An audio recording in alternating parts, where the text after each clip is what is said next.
गौरचंद्राय राधिकाय तदालय कृष्णाय कृष्णभक्ताय तद्भक्ताय नमो नमः। वाञ्छाकल्पतरुभ्यश्च कृपा सिन्धुभ्येव च पतितानां पावनेभ्यो वैष्णवेभ्यो नमो नमः। यं प्रव्रजन्तं मनुमितमपेतकृत्यं द्वैपायनो विरहकातराजुः पुत्रेति तन्मयता तर्वोऽभिनेदु तं सर्वभूतहृदयं मुनिमानतोऽस्मि। श्रीकृष्ण चैतन्य प्रभु नित्यानंद श्री अद्वैत गदाधर शिवासादि श्री गौर भक्तवृंद। हरे कृष्ण कृष्ण कृष्ण हरे हरे, हरे राम राम राम हरे हरे।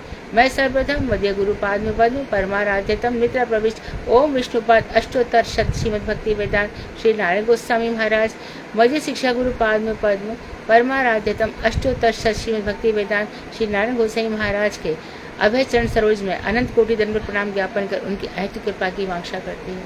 मैं ग्रंथराज मणि श्री भागवता मरीचि माला तदे रचिता ओम विष्णुपाद सच्चन श्री भक्ति ठाकुर के चरणार बिंद में असंख्य कोटि दंडवत प्रणाम कर उनकी अति कृपा की वांछा करती हूँ। मैं उपस्थित श्रोता मंडली वैष्णवी सभी के लिए यथा योग्य वंदन अभिवादन दंडवत करती हूँ।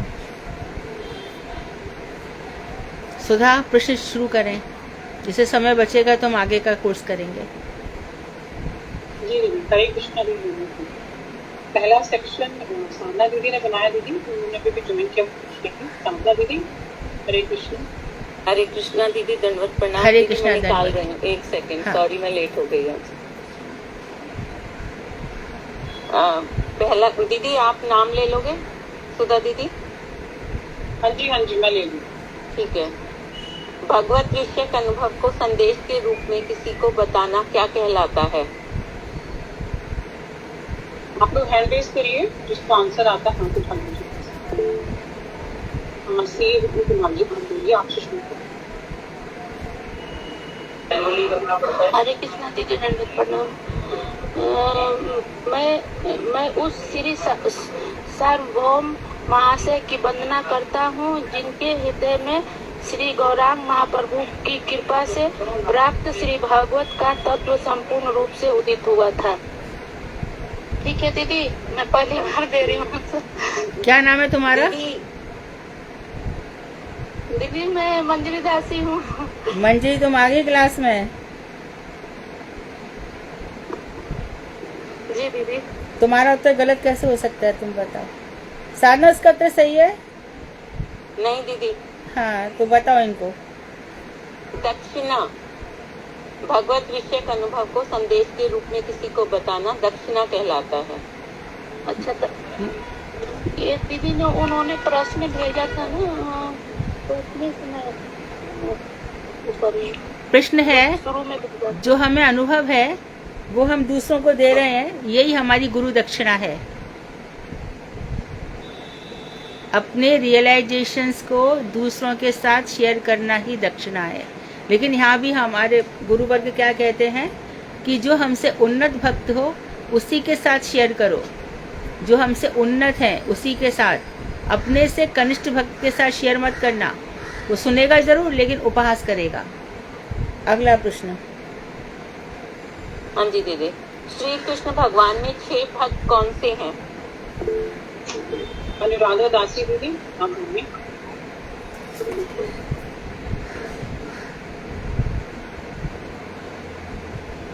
अनुराधा दासी दीदी आप बोल रहे दीदी? हरे कृष्णा। मोहिनी दीदी आप बोलिए।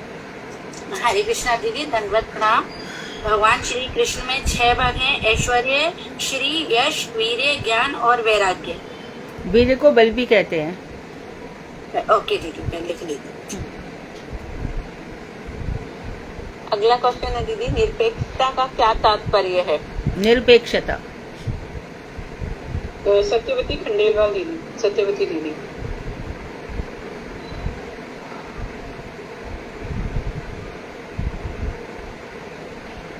शालू दीदी आप बोलिए।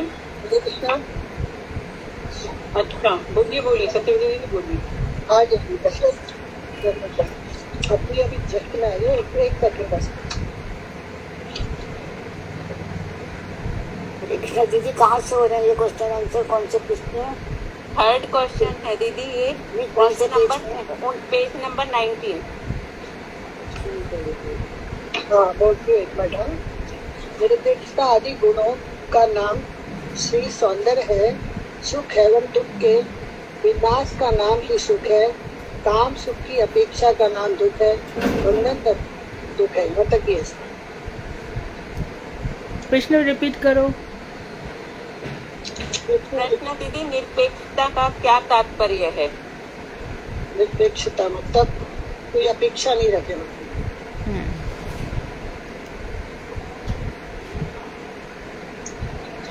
देखो देखो सुनो, निरपेक्ष होना, सारे भक्तों को निरपेक्ष होना होगा। ये प्रपंच में एक व्यक्ति ऐसा आएगा जो बोलेगा, अरे भैया मैंने तिल तिल करके एक एक कर करके भूखे पेट पे पट्टी बांध करके आज इतना सब वैभव इकट्ठा किया है ना। एक व्यक्ति आएगा, मैंने दिन रात मेहनत करके ये सब किया है, और सब जिसको देखो वो अपना ही बखान करेगा। आप जरा बैठ जाओ।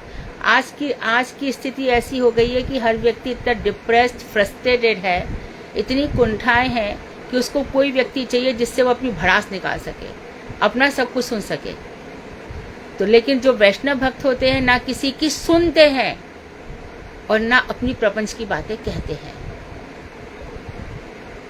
किसी की सुनना टाइम वेस्ट करना है और उसके संस्कार अपने मन में बसा लेना है। कहीं ना कहीं ये माया है। यहाँ हर कोई अपनी कहानियां सुनाने बैठा है।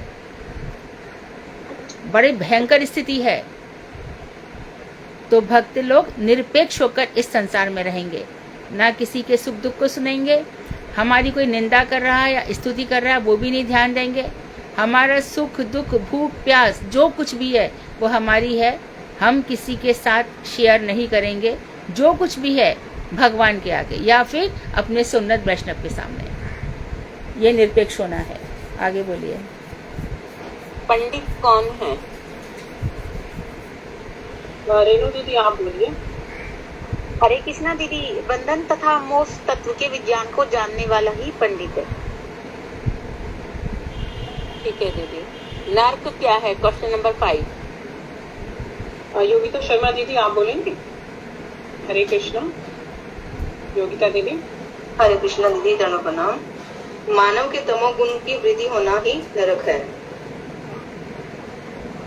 तमोगुण की, तमोगुण में क्या क्या होगा योगिता?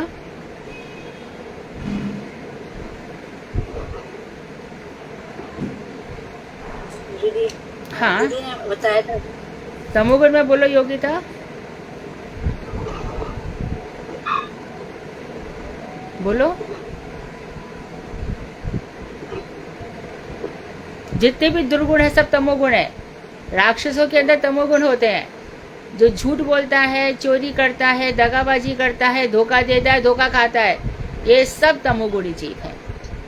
ये ना सुख से रहते ना सुख से रहने देते हैं। संसार का बंधन ही, संसार के प्रपंच के सुख दुख में ये लोग जीते हैं। ये सब तमोगुण है। इनका खाना पीना भी पशु हिंसा करके खाते हैं, अपना पेट भरते हैं। आगे। क्वेश्चन नंबर 6, धन का अर्थ क्या है? राधिका दासी दीदी। हरे कृष्णा दीदी, दंडवत प्रणाम। गुणों से युक्त व्यक्ति ही वास्तव में धनवान है। मतलब व्यक्ति के जो गुण है वो उसके वास्तविक धन है। गुण कौन कौन से होने चाहिए राधिका दासी? दीदी हमेशा पहले तो सत्य बोलना चाहिए, और दूसरा क्या नाम, जैसे वैष्णवों का संग करना चाहिए।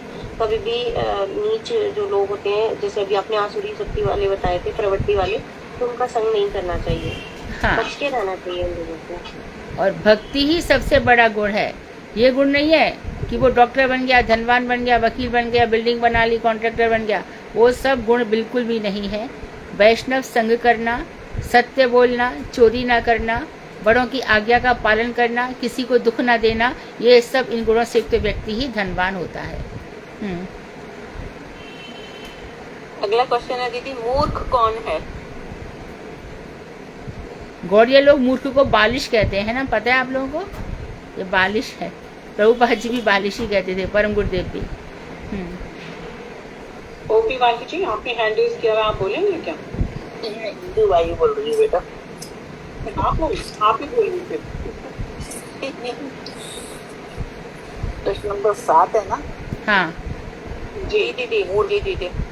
देहात्म बुद्धि रखने वाला व्यक्ति ही मूर्ख होता है। बहुत सुंदर, वेरी गुड। इसको तात्पर्य इसको एक्सप्लेन कर दीजिए इंदू जी। जो अपने शरीर में ध्यान रखता है कि मैं तो शरीर को सजाना है, और अपने में ध्यान रखता है, भगवान की बातों में ध्यान नहीं रखता है, और जो भी मतलब जो हमें पाठ पूजा करना चाहिए या वैष्णव धर्म का पालन करना चाहिए, सब बातों में ध्यान नहीं रखता, केवल अपने शरीर के बारे में सोचना, मैं और मेरा, देहात्म बुद्धि होती है मैं और मेरा, अपने शरीर में ध्यान रखता है। मैं, मेरा शरीर, मेरा परिवार, मेरे बच्चे, मेरी बुद्धि, मेरा धन, सब इसी में लगा रहता है। वो जो सबसे बड़ा अज्ञान है देहात्म बुद्धि, संसार का सबसे बड़ी मूर्खता और अज्ञानता है मैं और मेरा। मैं और मेरा, ठीक है। धनवान से क्या तात्पर्य है, अर्थात धनवान कौन है? बोलिए मोहिनी दीदी। हाँ दीदी, अभी जैसे दीदी बताए जो गुणों से युक्त है ना वही धनवान है। जैसे कि ये उसमें भक्ति ही सबसे बड़ा गुण है, वो भक्ति से गुण पूर्ण है तो वो ही ये धनवान है। झूठ नहीं बोलना, कभी वैष्णव क्या तुमने क्या बोला, भक्ति से बड़ा क्या बोला तुमने? भक्ति से नहीं, भक्ति ही सबसे बड़ा गुण है। हाँ, भक्ति गुण नहीं होती है, लेकिन भक्ति भाव है, भक्ति भाव है। आगे चलो जी दीदी। और ऐसे झूठ नहीं बोलना, वैष्णवों के साथ में ऐसे कुछ नहीं गलत करना उनके साथ में, तो वो ही धनवान है, उसको ही धनवान है।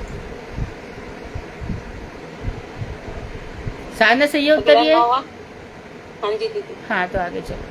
क्वेश्चन नंबर 9, ईश का अर्थ स्पष्ट करो। ज्योति दीदी आप बोलेंगी। क्या क्वेश्चन था दीदी? Question number 9। क्वेश्चन नंबर 9, ईश का अर्थ स्पष्ट करिए। मैंने ले लिखा हुआ। उषा दीदी आप बोलेंगी, आपने हैंड रेज किया। वो है ना इसमें जो प्राकृतिक गुणों से, जो प्राकृतिक गुणों से असंतोष व्यक्ति वृद्ध है और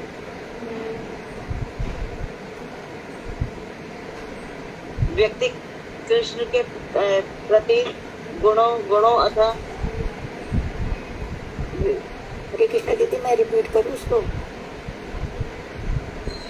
बोलिए ज्योति दीदी आप बोलिए। दीदी इसमें है ना कि जो व्यक्ति एक अजित इंद्रिय व्यक्तिपण है, वो तो प्राकृतिक गुणों से आसक्त रहता है उनमें, बिल्कुल वो ईश्वर के जो प्राकृतिक गुण है, जो सत्वगुण, रजोगुण, तमोगुण, इन सबसे जो परे होता है वही ईश्वर कहलाता है। वही सब कुछ करने में स्वतंत्र है। प्राकृतिक गुणों से परे जो है वो ईश है। ठीक है साधना? जी दीदी। हाँ जो ठीक, कि सब कुछ करने में समर्थ है। हाँ, जो सब करने में समर्थ है वही प्रभु है, वही ईश है। हरे कृष्णा दीदी। दूसरे हाँ बोलो। ये प्रश्न कब का है? इसमें मेरे को दिखाई नहीं दे रहा। दीदी ये भेजे गए थे मंगलवार की क्लास में। अच्छा, 9 क्वेश्चन थे दीदी, मंगलवार को ही भेज दिए गए थे। अब वेडनेसडे के हैं। पहला क्वेश्चन है, श्रीमद् भागवत का जगत में प्रादुर्भाव क्यों हुआ? इना दीदी, इना झा दीदी बोलिए आप।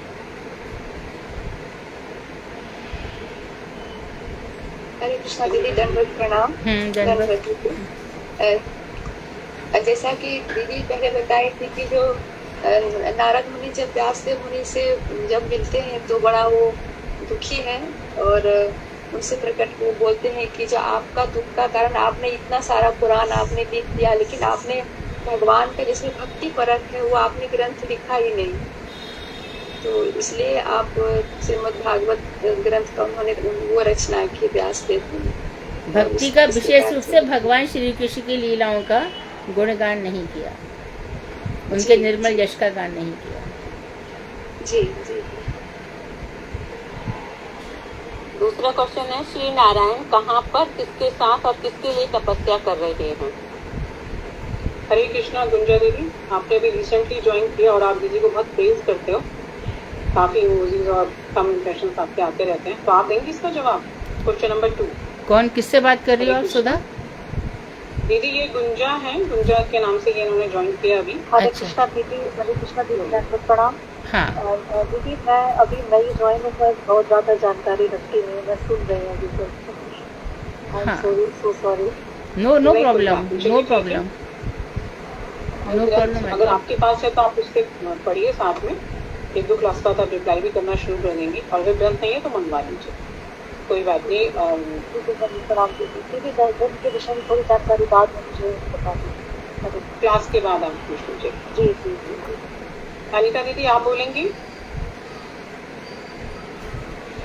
हेमंती दीदी? आज किसी ने आप मुझे देंगी प्रश्न सिर्फ? भेजा 28वां मनवंतर। अरे भैया मनवंतर 28 कहाँ होते हैं, 14 ही होते हैं। जो भी प्रश्न था वो बेसलेस था, ध्यान देना। आज जिसने भी प्रश्न भेजा था। दीदी मैं बोलूँ ये? हाँ बोलो बोलो बोलो। बोलिए बोलिए। दीदी इसमें ये है कि जो भगवान नारायण है और नर अर्थात जो अर्जुन है उनके साथ बद्रिकाश्रम में हिमालय के ऊपर तपस्या कर रहे हैं, वो हम पति जीवों के लिए हम करोड़ों वर्षों से माया के जिस बंधन में भी जकड़े हुए हैं, हम पति जीवों का उद्धार करने के लिए तो उन्होंने ये तपस्या करी, क्योंकि भगवान बड़े दयालु हैं और वो हमेशा हम पति जीवों का कल्याण ही चाहते हैं, इसीलिए वो तपस्या करी। ये नर कौन है, ये नर कौन है? क्या बोली दीदी? नर नर नर तो भगवान, नर तो अर्जुन है, नारायण भगवान है। अर्जुन, नर अर्जुन है। तीसरा क्वेश्चन है दीदी, श्री सूत गोस्वामी जी के विषय में श्री सुखदेव जी ने क्या कहा? शालू दीदी आप बोलेंगी? जी दीदी। श्री सूत गोस्वामी सोनाकारी ऋषियों के पूछे जाने पर नेमी सारण में श्री सुखदेव गोस्वामी जी ने प्रथम तख्ती में बैठे हुए सूत गोस्वामी जी की तरफ उंगली का इशारा करते हुए कहा कि यही बाद में श्रीमद् भागवतम पुराण की व्याख्या करेगा। ठीक है दीदी। अगला क्वेश्चन है दीदी, श्रीमद् भागवतम में निरंतर किसका वर्णन किया गया है? हेमंती दीदी दीजिए जवाब, बहुत सिंपल है, आसान है। हेमंती आप उत्तर दिया करो, आपको आता है तो है सब, उत्तर दिया करो। हरे कृष्णा दीदी, दंडवत प्रणाम। दीदी मैंने और ही क्वेश्चन लिखे हुए हैं दीदी, मैं उन्हीं को देखी और लिखे हुए हैं मैंने ना। कोई बात नहीं। हाँ। क्वेश्चन है कि श्रीमद् भागवतम में किसका वर्णन किया गया? एक वर्ड, वन वर्ड आंसर है आपका तो। कोई बात नहीं, रूबी दीदी आप दीजिए। हरे कृष्णा दीदी, दंडवत प्रणाम। श्रीमद् भागवत में निरंतम ये चौथा प्रश्न है ना। श्रीमद् भागवतम में विश्व आत्मा भगवान का निरंतर नाम लिया गया है, जिसकी कृपा से श्री ब्रह्म एवं जिनकी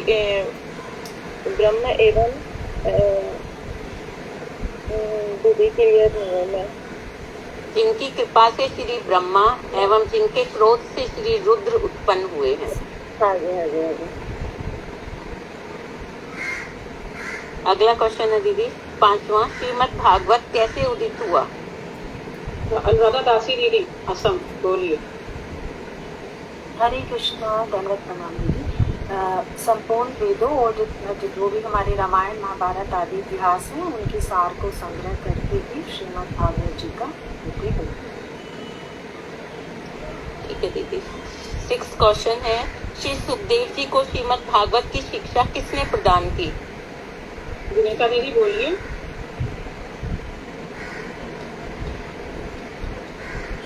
विनीता दीदी, विनीता त्यागी दीदी।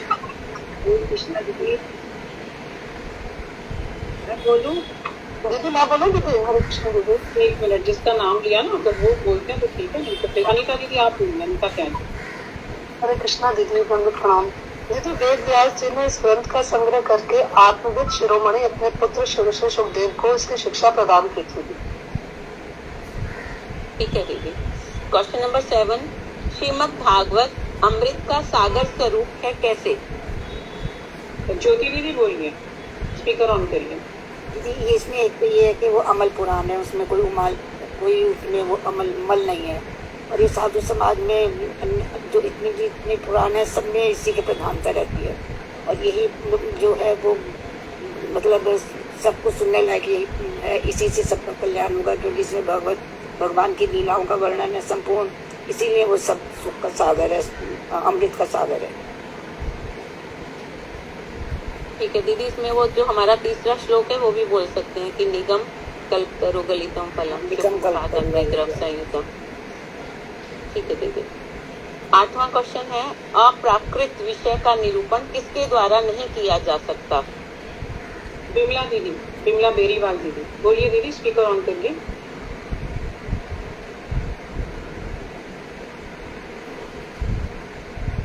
साधुआ है दीदी 8वां है दीदी।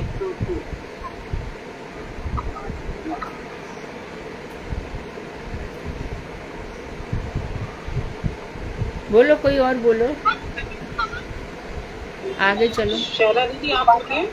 प्रकट ज्ञान का निरूपण एकमात्र पुरुष वेद ही कर सकते हैं, परंतु वेद भी दुर्बोध है। ठीक है, प्रकट ज्ञान का निरूपण श्री सुखदेव गोस्वामी कर सकते हैं, यही उत्तर है साधना? नहीं दीदी, हमने ये क्वेश्चन बनाया था कि अप्राकृत विषय का निरूपण किसके द्वारा नहीं किया जा सकता? नहीं किया जा सकता, किसके द्वारा? कौन नहीं कर सकता अप्राकृत तत्व का निरूपण? प्राकृत प्रमाण भी आएगा इसमें भी। प्रत्यक्ष प्रमाण और अनुमान प्रमाण। हाँ, प्रत्यक्ष अनुमान आदि का अवलंबन करके नहीं किया जा सकता। ठीक है। 9वां क्वेश्चन है दीदी, अपौरुषेय वेद का अर्थ बताएं, इनके द्वारा क्या कार्य किया जा सकता है? बोलिए इंदु दीदी, इंदु वाही दीदी। हरे कृष्णा, दंडवत प्रणाम। जिसका निर्माण जड़ जगत के पुरुष द्वारा नहीं किया गया हो, वरन उस व्यापक अंतर्गामी प्रभु द्वारा किया गया हो, वही अपौरुषीय वेद है। भगवत वाणी होने के कारण इस सामान्य जन को समझ में आना भी मुश्किल है। अतः श्रीमद् भागवतम का निर्माण सब वेदों और ग्रंथों के सार रूप में किया गया है। ठीक है। अपौरुषीय वेद के द्वारा अप्राकृत जगत के ज्ञान का निरूपण किया जाता है। वेद को अपौरुषेय कहते हैं। प्रश्न होता है, प्रश्न ऐसे बनता है अपौरुषेय क्योंकि वो किसी पुरुष के द्वारा नहीं बनाए गए हैं, भगवान के द्वारा है। आगे अगला क्वेश्चन है देवी 10वां, सौभाग्यवान जीवों ने श्रीमद् भागवत को किस सौभाग्यवान जीव श्रीमद् भागवत को किस रूप में स्वीकार करें? दीदी मैं सत्यवती खंडेलवाल दीदी, जिनको बोला जाए उनको बोलना मुझे प्लीज। सत्यवती खंडेलवाल दीदी। एकमात्र पारमार्थी संहिता रूप श्रीमद् भागवत पुराण को सौभाग्यवान जीव पारमार्थिक विषयों को प्रमाण स्वरूप स्वीकार करें। पारमार्थिक विषयों को प्रमाण स्वरूप। ठीक है दीदी। ब्रह्म सूत्र कितने हैं? Question number 11। शैला दीदी बोलिए। हरे कृष्ण, दंडवत प्रणाम। 555 555 to 565 555 से 565 तक। हाँ ठीक। क्वेश्चन नंबर 12, भेदा भेदवाद या अचिंत्य शक्ति को दर्शाने वाले कौन से तत्व हैं? रेणु दीदी बोलिए। रेणु दीदी। किसका दीदी, किसका? क्वेश्चन नंबर 12 है दीदी, भेदा भेदवाद या अचिंत्य शक्ति को दर्शाने वाले कौन से तत्व हैं?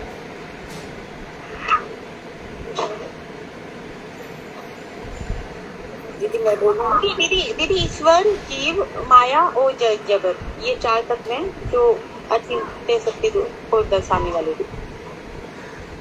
हरे कृष्णा दीदी, दंडवत प्रणाम, समाप्त हो गए। ठीक है। अनुराधा दीदी और सपना दीदी, कौन पूछ रहा आप में से? सपना दीदी, आप क्वेश्चन पूछोगे? सपना दीदी। सत्यवती दीदी बोलिए। आगे पढ़ा है जी।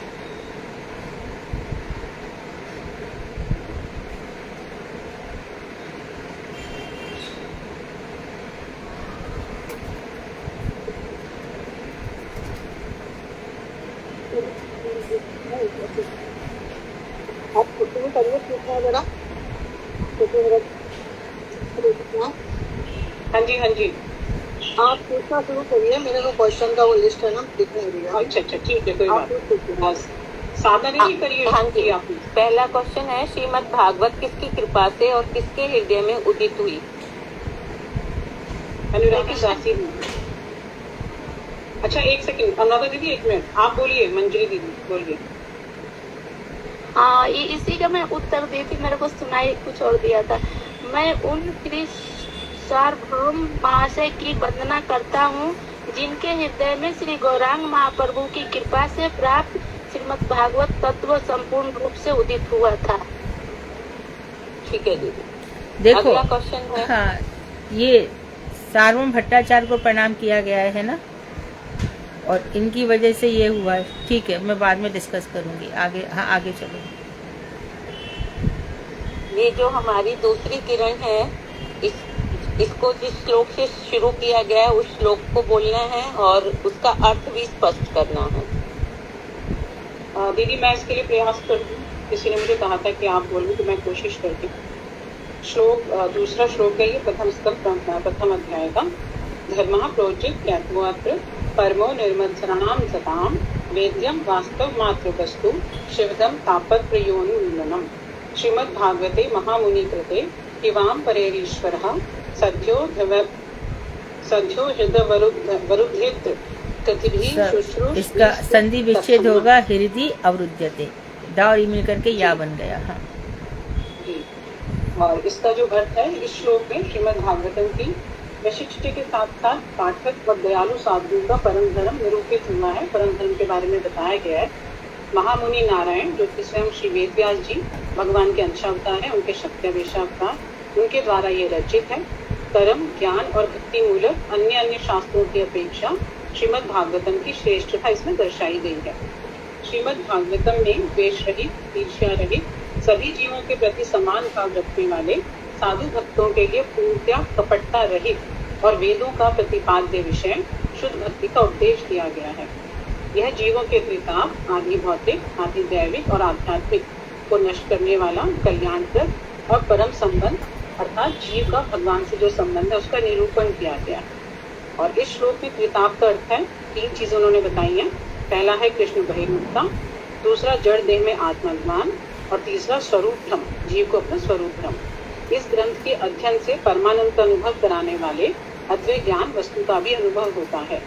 जैसे ही इच्छुक जीव इस ग्रंथ के अध्ययन या शुद्ध श्रवण शुद्ध वक्ता से करने का संकल्प लेता है, वैसे ही सुकृति संपन्न श्रोता के हृदय में भगवान श्री हरि शीघ्र ही अवरुद्ध हो जाते हैं, अपना वहाँ वास करते हैं। फिर अन्य किसी ग्रंथ या शास्त्र के श्रवण स्मरण कीर्तन की क्या आवश्यकता है। कृष्ण की जीव शक्ति, माया शक्ति और चित्त शक्ति को संपूर्ण रूप से जान लेने पर संबंध ज्ञान होता है। और जहाँ भी यह ज्ञान होता है कि कृष्ण नित्य सेव्य और जीव नित्य सेवक है, अतः सभी शास्त्रों की अपेक्षा इस श्रेष्ठतम श्रीमद् भागवतम का ही नित्य काल श्रवण करना कर्तव्य है। हरे कृष्ण।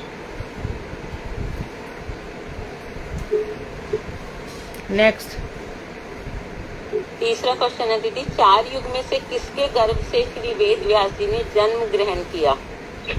4 युग में से किसके गर्भ से? 4 युग में किसके गर्भ से कि कौन से युग में, ऐसे बोलो। 4 युग में से किस युग में? 4 युग में से कौन से युग में और किसके गर्भ से श्री वेद व्यास जी ने जन्म ग्रहण किया?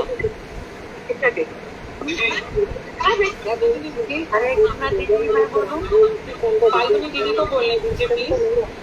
आप सब में स्पीकर ऑफ करिए। फाल्गुनी दीदी आप बोलिए। हरे कृष्ण। 4 युगों में से तृतीय युग के अंतिम संध्या के अंतिम भाग में श्री कृष्ण की शक्ति कला प्राप्त योगी वेद व्यास ने पराशर ऋषि द्वारा वासवी के गर्भ से जन्म ग्रहण किया। ठीक है दीदी। चौथा प्रश्न है दीदी, 1 मिनट दीदी, आपको मिल गया फिर क्वेश्चन के लिए सत्यवती दीदी? अगर आपको मिल गई तो आप कंटिन्यू कर लीजिए। नहीं आप पूछिए कि कृष्ण मेरे पास इसी फॉर्म में है, दूसरे फॉर्म में नहीं है मेरे पास। क्वेश्चन है ना इसी फॉर्म में, तो वो दोनों मैं एक साथ नहीं कर सकती। दूसरे फॉर्म में वो अनुराधा दीदी भेजेंगे तब ठीक है। ठीक है, पूछिए साधना दीदी।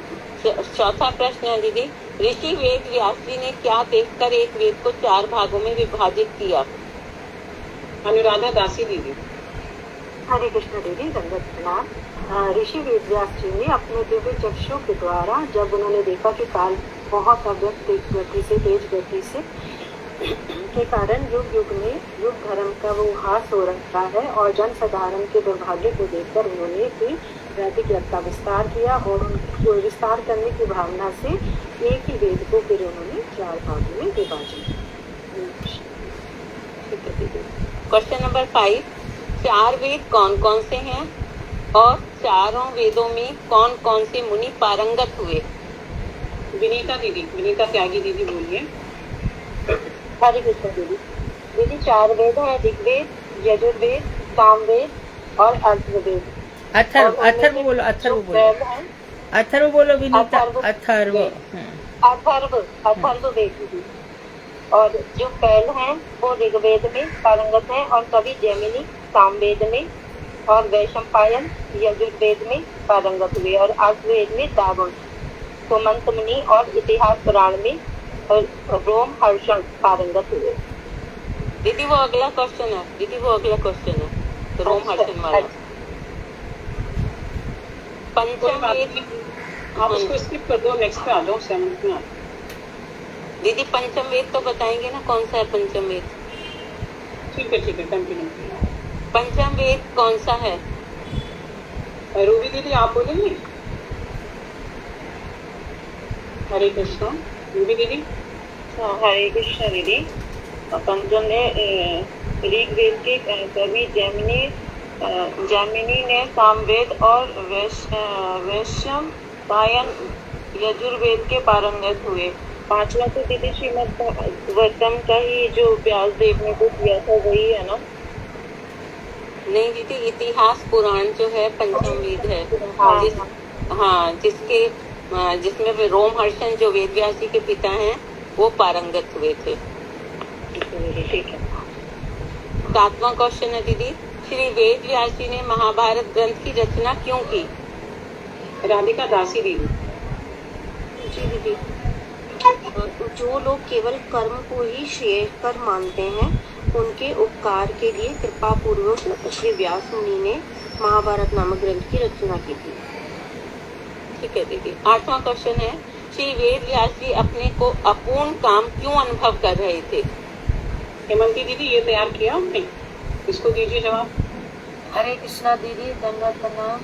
वेद व्यास जी ने 4 वेद 17 पुराण उपनिषद लिख दिए थे, परंतु उनके मन में शांति नहीं थी, उनकी आत्मा संतुष्ट नहीं थी, अंदर से वे विचलित थे, दुखी थे, इसलिए अपूर्ण काम अनुभव कर रहे थे। ठीक है दीदी। अगला क्वेश्चन 9वां क्वेश्चन है, वेद व्यास जी जब खेद अनुभव कर रहे थे तो उनके आश्रम में कौन उपस्थित हुए और उन्होंने वेद व्यास जी को क्या कहा? सचिन शर्मा जी के नाम से जो है आप देंगे जवाब। हरे कृष्णा। सत्यवती दीदी आप बोलिए। सत्यवती खंडेलवाल दीदी। हरे कृष्णा। ये क्वेश्चन है कौन सा? वेद व्यास जी को कहा। वेद व्यास जी ने जब खेद अनुभव कर रहे थे तो उनके आश्रम में कौन उपस्थित हुए? वेद व्यास जी थे। उस समय उनको आश्रम में नारद जी उपस्थित हुए। उन्होंने बोला, नारद सनातन वेद धर्म का विचार पूर्वक अध्ययन किया है आपने, तथापि हे प्रभु अकृतार्थ के समान इसलिए इतना खेद हो रहे हैं। हे प्रभु, यद्यपि आपके द्वारा कथित सब ज्ञान मुझे निश्चित रूप से प्राप्त हुआ है, तथापि मेरी आत्मा संतुष्ट नहीं हो रही है। हे ब्रह्मनंदन, इस अवस्था में जो मूल कठिन कारण क्या है ये मैं समझ नहीं पा रहा हूँ, अतः आप कृपा करके इसे बताइए, मैं आपसे जिज्ञासा कर रहा हूँ। भगवान की अनुमति कैसे होती है? दीदी इसमें आपको ये बताना था ना कि वेद व्यास जी को क्या कहा। वेद व्यास जी को कहा कि आपने सब चीजों की तो रचना की, वेद की, पुराण की, है ना, शास्त्रों की, लेकिन भगवान के यश का वर्णन नहीं किया, उनकी लीला कथाएं का वर्णन नहीं किया, जबकि आपकी दृष्टि जो है वो अप्राकृतिक है, आप उनको गोचर कर सकते हैं। क्वेश्चन नंबर 10, व्यासदेव जी की आत्मा की अप्रसन्नता का गूढ़ कारण क्या है? उसके उत्तर में नारद जी ने क्या कहा? सत्यवती चौहान दीदी बोलिए। दीदी सत्यवती चौहान दीदी, स्पीकर ऑन करिए। सत्यवती दीदी।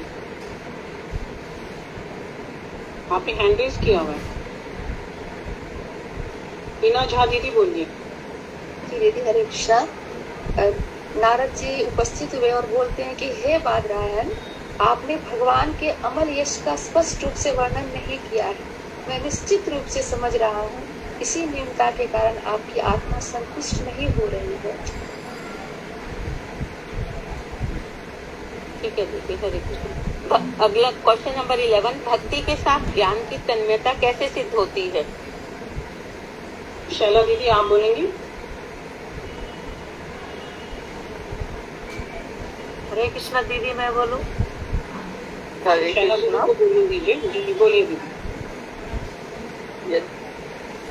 यदि कर्म निष्काम हो, निष्काम कर्म भक्ति पूर्वक किया गया हो, तब वह ईश्वर अर्पित निष्काम कर्म निर्दोष हो जाता है और गौण रूप में सुफल प्रदान करने वाला होता है। और कर्म चिन्मात्र मिश्रित ज्ञान भी, चिन्मात्र आश्रित ज्ञान भी संपूर्ण नहीं होता, कभी कभी संपूर्ण रूप से भक्ति का विरोधी बन जाता है। और ज्ञान जब चित्त विलासमयी भक्ति का सेवक होता है, तब भक्ति के साथ उसकी तन्मयता सिद्ध होती है। ठीक है दीदी।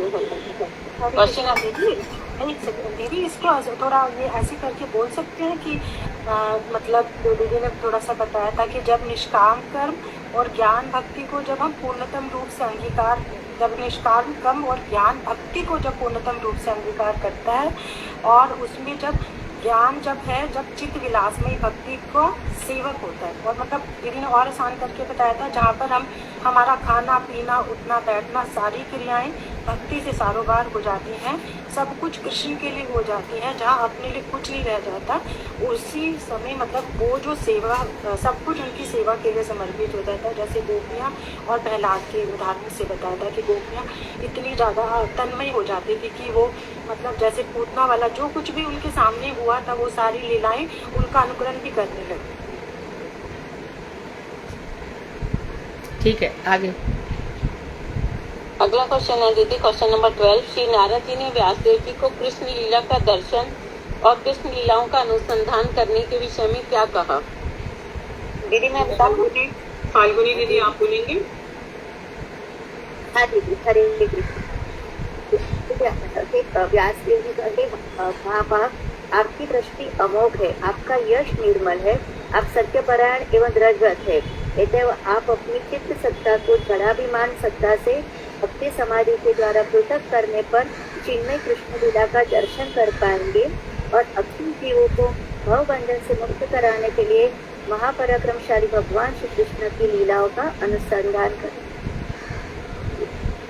ठीक है दीदी। क्वेश्चन नंबर 13, नारद जी ने श्री व्यासदेव जी को ऐसा क्यों कहा कि सच्चिदानंद कृष्ण का आत्म स्वरूप विशुद्ध एवं चिन्मय रूप में प्रकाशित नहीं हुआ है?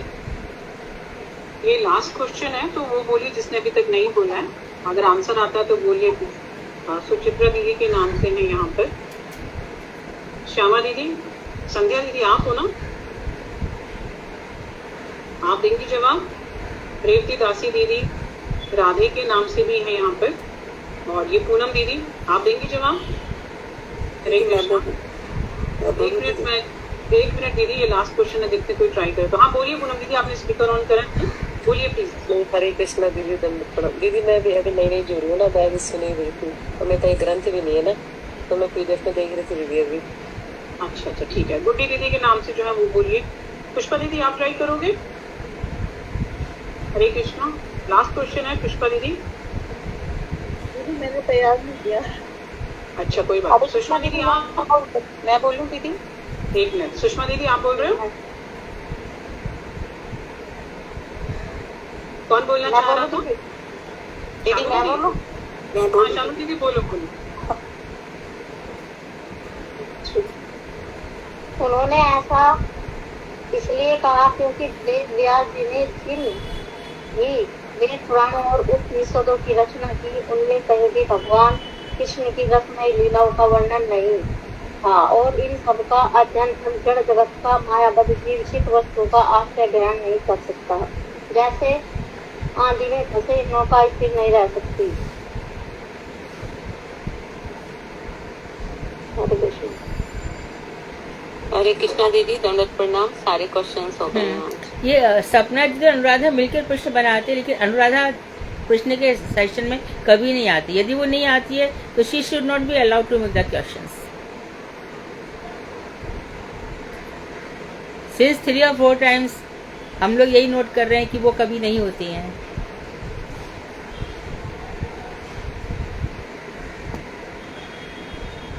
तो आज का ये अच्छा रहा प्रश्नोत्तर, आप लोग समझ रहे हैं चीज़ों को, बहुत अच्छी बात है।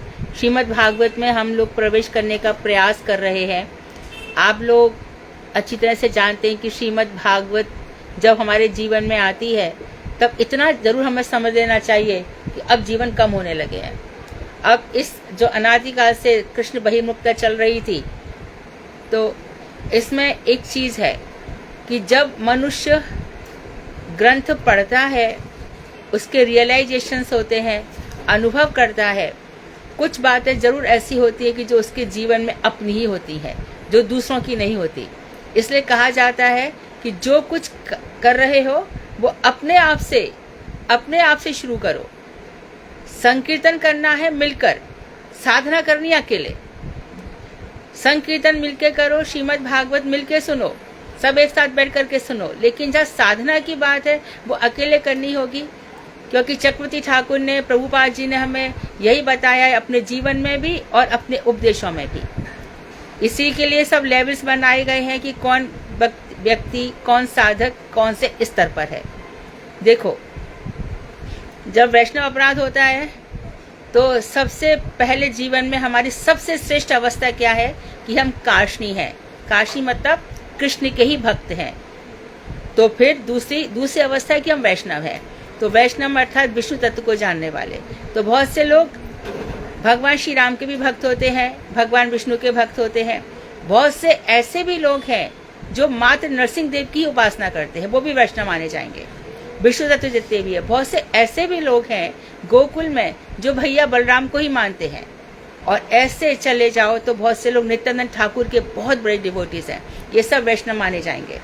इसके बाद और हम नीचे चले जाते हैं, इसके नीचे आगे तो हमारी वैष्णवता छूट जाती है और फिर हम देवी देवताओं के चक्कर में पड़ जाते हैं अपने प्रपंचात्मक कामनाओं की पूर्ति के लिए। और ये प्रपंचात्मक कामना जहाँ पर रही वहाँ हमारा और फिर पतन होता चला जाता है। और फिर धीरे धीरे जब देवी देवताओं की, फिर हम कहाँ से धन इकट्ठा करते हैं, लोगों को इकट्ठा करते हैं, कैसे कैसे भंडारे लगाते हैं, और उसके बाद फिर हम व्यभिचारी बन जाते हैं, झूठ बोलना सीख जाते हैं, चोरी करना सीख जाते हैं। इस तरह से हमारा पतन होता है। कोई सोचता है कि वैष्णव का पतन, अरे उसको तो कुछ होता ही नहीं है, उसको कभी बीमारी नहीं होती, उसको तो धन में कोई कमी नहीं है। तो पतन इस तरह से होता है। ये बात बहुत इम्पोर्टेंट है और सब लोग ध्यान रखिए। इसलिए जो व्यक्ति वैष्णव अपराध कर रहा है, धाम अपराध कर रहा है, नाम अपराध कर रहा है, उसका पतन प्रभुपाद जी ने इस तरह से बताया है। और ये लिखा भी है, आप लोग प्रभुपाद का उपदेशामृत पढ़ सकते हैं, वहाँ पर लिखा हुआ भी है। तो जो ग्रंथ में लिखा गया है उसको पहले अपने जीवन में ढालो, दूसरे के लिए नहीं है। जो हमारी जो अध्ययन है वो दूसरे के लिए नहीं है, हमारे स्वयं के लिए है। आज कहाँ से पढ़ना है? श्लोक बोलिए, पेज नंबर बोलिए। 20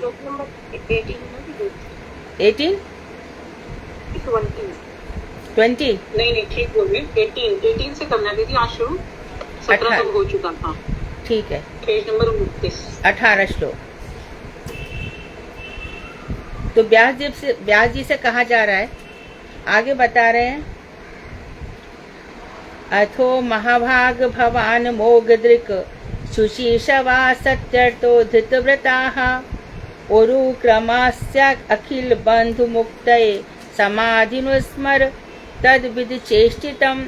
हे महाभाग, हे व्यासदेव, आपकी दृष्टि अमोघ है। अर्थात आप जिस चीज को देखोगे, आप जैसे हम कहते हैं ना, अमोघ बाण है। आपने बाण मारा और नहीं लगे, ऐसा हो ही नहीं सकता। आपकी वाणी अमोघ है, आप कहें ऐसा हो नहीं सकता। तो यहाँ पर कह रहे हैं कि आपकी दृष्टि, अच्छा ये अमोघ दृष्टि, अमोघ वाणी, अमोघ वचन कहाँ से आते हैं? जितनी ज्यादा चिन्मयता हमारे अंदर आ जाए। चिन्मयता कहाँ से आती है? मंत्रों से। मंत्र जो गुरुदेव ने दिए हैं, पहला आनिक, सुबह दोपहर शाम, जो दोपहर को नहीं करते वो सुबह 2 बार, इससे संबंध दृढ़ होता है भगवान के साथ, कनेक्टिविटी इसी से होती है। और उसके बाद जो दिन रात रहा नहीं जा रहा 1 सेकंड भी भगवान के नाम लिए बिना, ऐसे लोगों की वाणी भी अमोघ होती है, उनकी दृष्टि अमोघ कैसे, वो जो देखेंगे मंत्र दृष्टा होते हैं। हमारे ऋषि मुनि कैसे होते हैं? मंत्र दृष्टा होते हैं। हमने ये बात पहले भी कई बार समझाई है कि हम जो मंत्र कर रहे हैं उसके अर्थ हमें आने चाहिए, और दूसरा उनकी दृष्टि जहाँ पर पड़ेगी वहां पर कृपा शक्ति भी संचार हो जाएगी। इसलिए जब कोई गुरु वैष्णव कोई आदेश देते हैं कि आप ये काम करिए, अरे मेरी सामर्थ्य नहीं है, मैं कहाँ और आप कहाँ, अरे सुन गुरुजी ने मुझे ऐसा करने को बोल दिया, अरे महाराज जी ऐसा कह रहे हैं, ये दूसरों के लिए नहीं है। इसका मतलब है कि महाराज जी ने मुझ में कृपा शक्ति संचरित की है, इसलिए मुझे वहां से आदेश आए हैं। क्योंकि उनकी दृष्टि कैसी होती है, रात दिन भजन करते हैं, रात दिन चिंतन है, रात दिन गौरांग महाप्रभु का ले लो, किशोरी जी के चरणों का ले लो, रात दिन कैसे चिंतन है। इसलिए उनकी वाणी दृष्टि सब कुछ अमोघ है, मतलब जो कभी व्यर्थ नहीं जाती। आपका यश निर्मल है, निर्मल यश अर्थात यश निर्मल उसी का होता है जो भगवान श्री कृष्ण का भजन करता है। जैसे कि तुलसीदास का यश है, सूरदास जी का यश है, ये निर्मल यश है। आप सत्यपरायण एवं दृढ़व्रत है, और बार बार सत्य की बात करते हैं। हम फिर से रिपीट कर रहे हैं, श्रीमद् भागवत के प्रथम श्लोक में सत्यम परम धीमहि, श्रीमद् भागवत के अंतिम श्लोक में सत्यम परम धीमहि का चिंतन, जो सत्य है हम उसका चिंतन करते हैं। हम बता रहे हैं कि गजेंद्र मोक्ष में भी सत्य का वर्णन किया गया, वहां पे ये नहीं कहा गया कि हरि आइए, राम आइए, कृष्ण आइए। अच्छा, हम यदि कहते हैं कि आओ हरि, देखो जहाँ पर तुरंत आपको याद आएगी द्रौपदी का चीरहरण हो रहा है, तो द्रौपदी ये नहीं कह रही गोविंद आओ, खाली नाम पुकार रही है, हे गोविंद मेरी लाज जा रही है, ऐसा कहा है। अरे भगवान तो यहाँ बैठे हैं, भगवान कहीं गए थोड़ी है। प्रहलाद को नीचे गिराया, रौंदा गया हाथियों के नीचे, आग में जो कुछ भी उनके साथ जितने भी अत्याचार किए गए, उसने ये थोड़ी कहा भगवान आओ, ठाकुर जी का नाम लिया। इन डिफरेंसेस को समझना होगा। हे भगवान आओ, मेरी लाज बचाओ, ठाकुर जी के नाम में ही इतनी शक्ति है कि वो अपना काम करने लग जाता है। तो वो सत्यपरायण है, और आप दृढ़व्रत है, अर्थात जो आपने संकल्प ले लिया उसको आप छोड़ोगे नहीं। दृढ़व्रत मतलब जो संकल्प ले लिया, जैसे कि हमने संकल्प लिया है कि हम श्रीमद् भागवत का आधा चैप्टर, 1 चैप्टर रोज पढ़ेंगे, चाहे कुछ भी हो जाए। अच्छा, तो एक बार हमारा भागवत पूरा हो गया, तब हम क्या करेंगे? एक तो पहली बात, हम जो कुछ भी बोलेंगे उसको बार बार रिपीट करेंगे। हम जब तक समझेंगे नहीं आगे नहीं बढ़ेंगे। और मानो भगवान ने एक दफे पूर्ण करा भी दिया, हम दोबारा पढ़ेंगे। क्यों? मुहु रहो रसिका भूमि भावुका, जैसे कि आप जहाँ जहाँ भागवत होती है सुनने जाते हैं, इसी प्रकार इसको खोल खोल करके बार बार पढ़ना होगा, बार बार। पूरा जीवन श्रीमद् भागवत में निकल गया ना, आप समझ लीजिए कि जैसे गरुड़ जी ऊपर जाते हैं सामवेद की ध्वनि के साथ, भगवान गरुड़ जी के पंखों से सामवेद की ध्वनि निकलती है, हनुमान जी के रोम रोम से राम राम की आवाज निकलती है। इसी तरह से जब हम यहाँ से भगवान हमें लेकर के जाएंगे, तब हमारे रोम रोम से श्रीमद् भागवत निकलना चाहिए। किसी की ताकत नहीं हमें कोई बीच में रोक दे। अतएव आप अपनी चित्त सत्ता को जराभिमान सत्ता से भक्ति समाधि के द्वारा पृथक करने पर चिन्मय कृष्ण लीला का दर्शन कर पाएंगे। तो आपके अंदर ये सब गुण हैं, तो इससे क्या होगा? आप अपनी चित्त सत्ता को, जिस चित्त सत्ता मतलब ज्ञान सत्ता, जहाँ चित्त तत्व आता है वहाँ समझ लेना चाहिए समृद्ध शक्ति। जैसे कि भगवान श्री कृष्ण सच्चिदानंद है, सत्य चित्त और आनंद। सत्य संधिनी शक्ति, चित्त है संवित शक्ति, आनंद इलादनी शक्ति। संवित मतलब संपूर्ण ज्ञान। तो भगवान के साथ हमारा भेदा भेद संबंध है।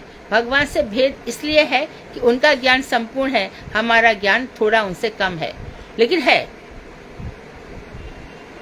कृष्ण को भजे, हरि को भजे सो हरि को होई, यमवेश वृणुते तेने लभ्य। भगवान जिसका वरण करते हैं, ये भागवत या ज्ञान उसी को प्राप्त होता है। किससे प्राप्त होता है? तो वहाँ नायमात्मा प्रवचने ना मेधया न टीकया न बुद्धया। ये ज्ञान न टीका से प्राप्त होता है, न बुद्धि से प्राप्त होता है, ना बहुत प्रवचन करने से प्राप्त होता है, ना ही बहुश्रुतेन, बहुत सुनने से भी नहीं होता है। तो किससे होता है? यमवेश्मनुते तेन लभ्य, जिसका भगवान वरण करते हैं।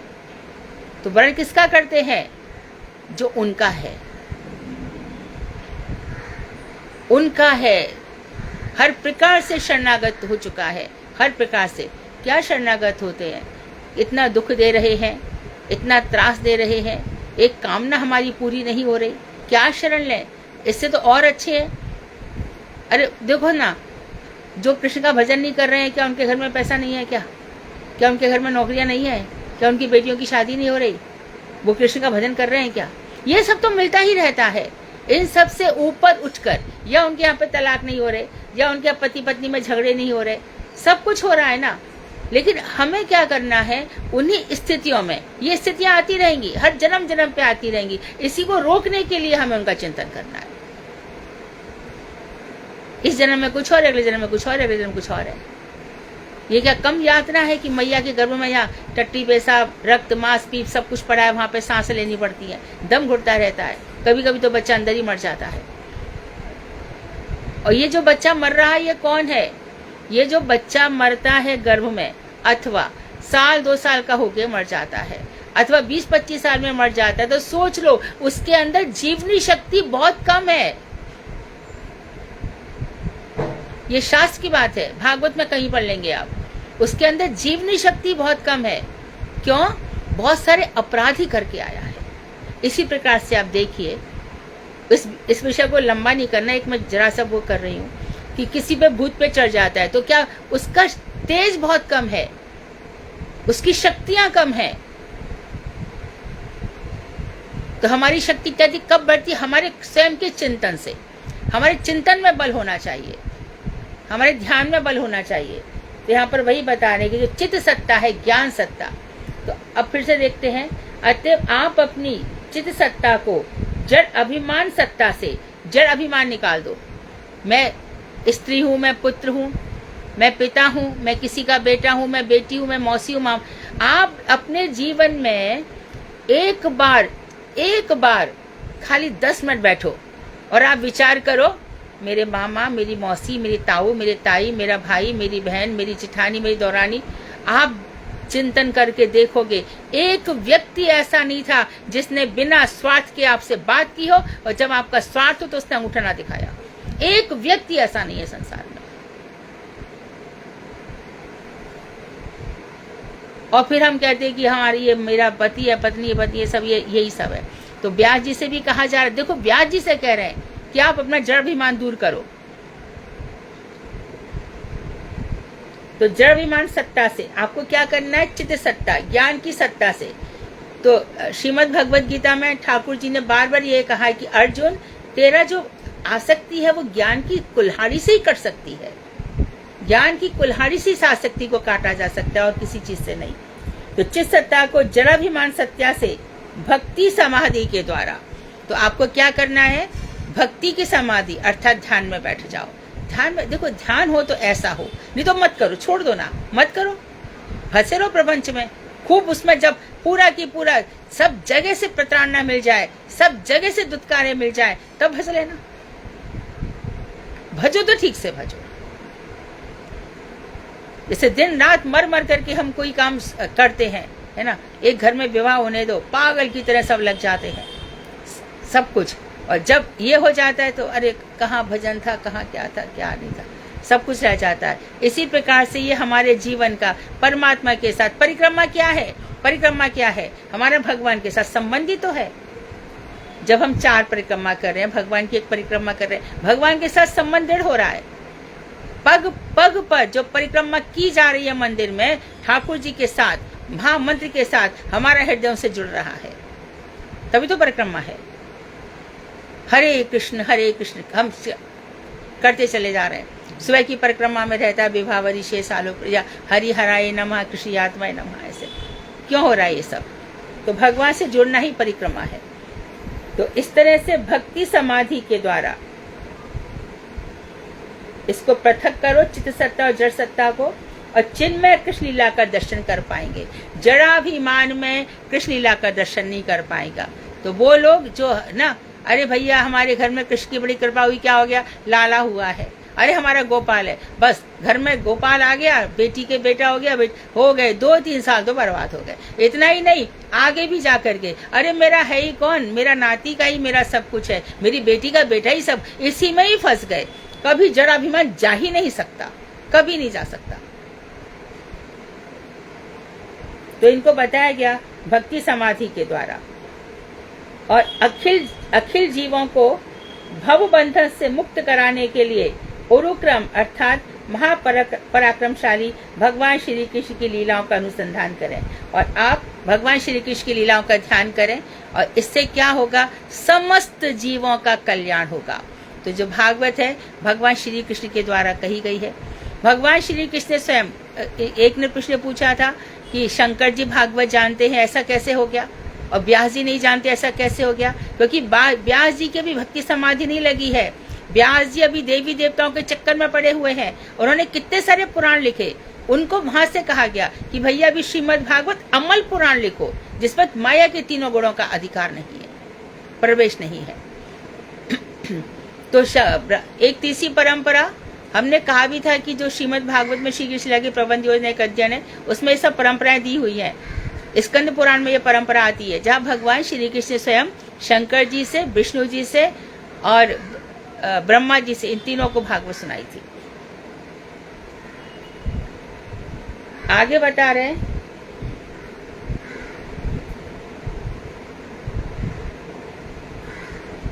ततो अन्यथा किंचन यदि वक्षथा पथक दशस्त्र तत्कृत रूप नाम भी ना कहिर्चित क्वापि च दुस्थिता मति लभेत वाताहत नौरिवास्पदम। यहाँ पे कह रहे हैं आपने यह सब न करके क्या किया है, कृष्ण लीला आदि का पुराणों एवं महाभारत में जो वर्णन किया है, उसमें वर्णित श्री कृष्ण को कुछ मायाच्छन्न कर दिया है। अर्थात पद्म पुराण में तो आपने दिखा दिया कि भगवान श्री कृष्ण की मृत्यु हुई, ये क्या कर दिया आपने? आपने बता दिया कि भगवान श्री कृष्ण का जो दाह संस्कार है वो कृष्ण ने किया। अब ये क्या कर रहे हो? अब बताओ ना सच्चाई सबको कि दारू गुनगुन के लेकर आया रहे, तो भगवान ने उससे भी मना कर दिया। भगवान अलक्षित गति से चले गए। तो कहीं कहीं पर माया प्रत्यायित भाव आप दिखा रहे हो और पुराणों में, जबकि ऐसा है नहीं। तो जो वर्णन किया है वह, उसमें जो भगवान श्री कृष्ण है, आपने उनको थोड़ा सा माया से आच्छादित कर दिया है। अब देखो और क्या बोलेंगे और क्या कहा जाएगा। भगवान, ये सब मनगढ़ंत कथा है। हाँ, भगवान श्री कृष्ण का जब यहाँ पे दाह संस्कार हो गया, तब उनका हृदय बचा, और हृदय को लेकर के भगवान जगन्नाथ जी की नाभि में रख दिया गया। ये भगवान की नाभि में शालिग्राम जी है। ये बता रहे थे, हमारे अभी दिवंगत हो चुके हैं भक्ति विज्ञान भारती गोसाई महाराज, उन्होंने, और जो वहाँ के दैत हैं, जो जब 2 आषाढ़ होता है उसमें जब कलेवर चेंज होता है तो उस काली पट्टी बांधी जाती है और एक नाभि से दूसरी नाभि ब्रह्म उसमें डाला जाता है। लेकिन वहां पे तो तीनों नाभि में 3 ब्रह्म में, तो क्या कृष्ण के हृदय के 3 टुकड़े हो गए क्या? माँ सुदर्शन जी भी बैठे हैं, बहन सुभद्रा भी है, तो उसमें से निकाल के दो कि भगवान श्री कृष्ण का, ऐसा नहीं है। जगन्नाथ जी के अंदर शालिग्राम जी है, उनको डाला जाता है। अब जो सबसे पहले जगन्नाथ जी हुए, जैसे कि उसका सूत्र मिलता है कि रोहिणी मैया से सब बैठ गई हैं। आप कुरुक्षेत्र में पढ़ेंगे, 83वां 84वां अध्याय है, यहाँ कुरुक्षेत्र में सब बैठे हैं और अपने अपने विषय में सब बता रही है रानियां कि मेरा विवाह ऐसे हुआ, ऐसे हुआ, ऐसे हुआ। लक्ष्मणा तो काफी देर तक बोलती रही किस तरह से मुझे स्वयंवर में से भगवान ले आए। तो वहीं पर जब सब सारी पटरानियां, राजमहिषियां अपनी अपनी कहानी बता रही हैं, तो उसी कुरुक्षेत्र में भगवान श्री कृष्ण की बहुत सारी लीलाएं हमें देखने में आती है। और उसी कुरुक्षेत्र का प्रसंग यहाँ पर जब चैतन्य महाप्रभु आए, तो वो क्या कहते हैं कि ये द्वारका है, कुरुक्षेत्र है, यहाँ से मैं इस भगवान को सुंदराचल से नीलाचल ले जा रहा हूँ। ऐसी वहां पर बातें आती है। तो आपने ये सब वर्णन किया। शुद्ध सच्चिदानंद आत्म स्वरूप श्री कृष्ण से पृथक रूप में दर्शन कराया है। तो आपने कृष्ण का और रूप बताया, लेकिन आपको दिखाना क्या चाहिए था? शुद्ध सच्चिदानंद भगवान आत्म स्वरूप श्री कृष्ण। तो भगवान आत्म स्वरूप अर्थात भगवान कभी भी आत्म काम है, आत्मा राम है, आत्म स्वरूप है। ये जो हम है वे भगवान के विभिन्न अंश है और भगवान के स्वांश है। ये बात हमें हमेशा ध्यान रखनी चाहिए क्या कि भगवान के स्वांश उनके सारे अवतार, विभिन्न अंश हम पशु पक्षी जीव जितनी भी 84 लाख योनियां है, लेकिन ध्यान रहे अनंत वैकुंठ में, यानी वैकुंठ अनंत है, वहां हम सबकी शुद्ध मूर्तियां हैं। हम सब शुद्ध रूप में हैं, भटक रहे हैं, भटकाव है, शुद्धता नहीं हो रही है। हर जन्म में संबंधी बना लेते हैं, संबंधियों में जिंदगी बर्बाद कर देते हैं। अरे मुझे इसको खुश करना है, इसको खुश करना है, पत्नी के लिए लाना है, पति के लिए, यही सब करते रहते हो। कितनी बार, है ना। तो हमारा जो शुद्ध स्वरूप है उसका हमें चिंतन करना है, वो आप बता ही नहीं पा रहे हो। इन श्री कृष्ण से पृथक रूप में दर्शन कराया है। इस पृथक दृष्टि जनित जो श्री कृष्ण के नाम रूप आदि का वर्णन किया है वह भी विशुद्ध एवं चिन्मय रूप में प्रकाशित नहीं हुआ है। तो इस तरह से आपने इन पुराणों में, तो देखो एक टॉपिक है श्रीमद् भागवतम पुराणम अमलम। श्रीमद् भागवत पुराण अमल पुराण है। तो बाकी पुराणों में क्या है, बाकी पुराणों में देखो ये सब है। जब आपको ये टॉपिक बोलने को आए तो ये वाला श्लोक लिखना। हम ये सब टॉपिक भी कराने वाले हैं विशेष करके। हमारी इच्छा यही है और गुरुदेव की भी यही, वो कहा करते थे मुझसे भी कि भागवत में प्रवेश होना चाहिए, कि जो कुछ भी पढ़ा जा रहा है उसको हम टॉपिक बना करके भी डिस्कस करेंगे। तो शुद्ध सच्चिदानंद आत्मस्वरूप श्री कृष्ण का आपने दर्शन नहीं कराया और क्या कहा कि आपने जो कृष्ण वास्तव में है नहीं, जो कृष्ण है नहीं उससे पृथक अलग दृष्टि जनित एवं श्री कृष्ण के नाम रूप आदि का जो वर्णन किया है। और ध्यान देंगे कि जब हम कहते हैं कि श्री कृष्ण करतार है, सृष्टिकारक है, जगत संहारक है, वो नारायण है, वो ऐसे जब हम नाम लेते हैं जिसमें भगवान की लीलाओं का उद्बोधन नहीं होता, उसमें हमारा भगवान श्री कृष्ण से प्रेम भी नहीं होता। प्रेम तो जब ही होता है जब हम गोविंद, माधव, दामोदर, राधा दामोदर, है ना, राधा मदन मोहन, इस तरह से वर्णन करते हैं, राधा गोपीनाथ, तब हमें समझ में आता है। तो वो सब तो आपने बताया ही नहीं किधर भी। तो इन पृथक दृष्टि जनित जो श्री कृष्ण के नाम रूप आदि का वर्णन किया है वहां भी विशुद्ध एवं चिन्मय रूप में प्रकाशित नहीं हुआ। वो विशुद्ध रूप से, शुद्ध रूप से नहीं आया और चिन्मय रूप से और पुराणों में नहीं आया। अतएव उसका अध्ययन कर जड़ बुद्धि संपन्न लोगों का चित्त वस्तु का आश्रय उस प्रकार ग्रहण नहीं कर सकता। तो जड़ बुद्धि के लोग जब इन पुराणों को पढ़ेंगे, सारे पुराणों को, गरुड़ पुराण, विष्णु पुराण, पद्म पुराण, स्कंद पुराण, इन सब को पढ़ेंगे। देखो स्कंद पुराण में इसकी जगन्नाथ जी की बहुत महिमा बताई है। भगवान श्री कृष्ण तक तो पहुंच ही नहीं पाए ना। तो जड़ बुद्धि संपन्न लोगों का चित्त वस्तु का आश्रय नहीं कर पाएगा। चित्त वस्तु अर्थात चित्त वस्तु हमेशा श्री कृष्ण, चित्त वस्तु का आश्रय उस प्रकार ग्रहण नहीं कर सकता जिस प्रकार वायु के झोंकों से डगमगाती हुई नौका स्थिर नहीं रह सकती, मन चलायमान होता रहता है। जैसे नौका स्थिर नहीं रहती, उसी प्रकार आपने जिस तरह से इन सब पुराणों में श्री कृष्ण का वर्णन किया है उसमें मनुष्य की बुद्धि स्थिर नहीं हो सकती। मनुष्य की बुद्धि स्थिर कब, इसलिए आपका मन खिन्न हो रहा है, इसलिए आपका मलिन हो रहा है कि भगवान श्री कृष्ण जैसे हैं वैसा आपने वर्णन नहीं किया। आपने बताया ही नहीं कि द्वारका वाले कृष्ण अलग हैं, आपने बताया नहीं कि मथुरा के जो कृष्ण है वो अलग है, आप बता ही नहीं पा रहे हो कि जो ब्रज के कृष्ण है वो अलग है। आप ये सब बता ही नहीं पा रहे हो। एक ही कृष्ण कितने रूपों में है, उनका जो माधुर्य है वो सब आप कहाँ बता रहे हो, उसको तो बताओ ना, तभी तो लोग माधुर्य लीला का आस्वादन करेंगे। और वही लोग जब श्री कृष्ण की माधुर्य लीला का आस्वादन करेंगे तो वही लोग गौरांग महाप्रभु की औद्धर्य लीला का भी आस्वादन करेंगे। तो ये सब आपको बताना होगा। वांछाकल्पतरुभ्यश्च कृपा सिन्धुभ्येव च पतितानां पावनेभ्यो वैष्णवेभ्यो।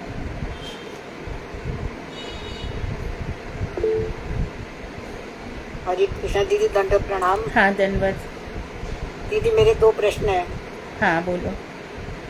एक तो यही है कि जैसे हम भगवान को अपने कर्म किस प्रकार से अर्पण करें। क्या बोल रहे हो? अपने कर्म भगवान को हम किस प्रकार से अर्पण करें? जो कुछ करोगे भगवान को ही दे दो सब। खाते हो तो भगवान के लिए, नहाते हो तो भगवान के लिए, सोते हो तो भगवान के लिए। मैं सो रहा हूँ इसलिए सो रही हूँ कि थोड़ी देर आँख मेरी बंद हो रही है, थकान लग रही है, उठ करके मुझे आपके ही नाम का जप करना है। मैं भोजन कर रही हूँ तो इसलिए कि भोजन से मेरे इंद्रियों की पुष्टि होगी, शरीर पुष्ट होगा और मैं आपका और शक्ति के साथ भजन करूंगी। मैं कहीं जा रही हूँ तो आपके लिए सामान लेने जा रही हूँ, प्रसाद बनाऊंगी और आपको। यद्यपि ये आरोप सिद्धा भक्ति है, लेकिन फिर भी है, फिर भी शुरुआत तो हो सकती है।